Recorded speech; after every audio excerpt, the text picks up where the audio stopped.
പോയി ആധാരം പണയം വെക്കും എന്നെങ്ങാനും കൽബിന്റെ ഒരു മൂലയിൽ നിങ്ങൾക്ക് ചിന്തയുണ്ടായിരുന്നോ, നിങ്ങൾ പണയം വെച്ചിരിക്കും. എന്തുകൊണ്ട്? ഹൃദയത്തിന്റെ ഉള്ളിൽ ആ ഒരു തിന്മയെ നിങ്ങൾ താലോലിക്കുന്നുണ്ടായിരുന്നു. അപ്പൊ അല്ലാഹു ആ തിന്മയുടെ മാർഗത്തിലേക്കാണ് നിങ്ങളെ ഗൈഡ് ചെയ്യുക, നിങ്ങൾ അങ്ങോട്ടാണ് എത്തിപ്പെടുക. എന്നാൽ റബ്ബേ, എന്ത് പ്രതിസന്ധി എന്റെ മുമ്പിൽ വന്നാലും നിനക്കരുതാത്ത ഒരു വഴിയിലൂടെ, നിനക്കിഷ്ടമില്ലാത്ത പലിശയുടെ ഏർപ്പാടിലൂടെ ഞാൻ പോകില്ല റബ്ബേ.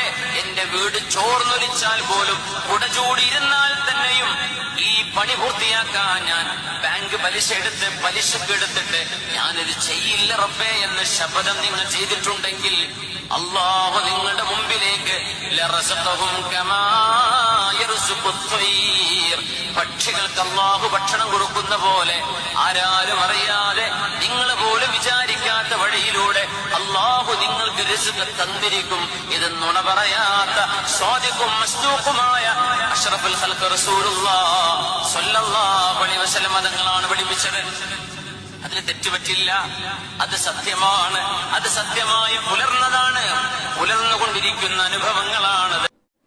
സ്വല്ലു അല നബി മുഹമ്മദിൻ വആലിഹി. اللهم صل على سيدنا محمد وعلى آل سيدنا محمد وبارك وسلم عليه.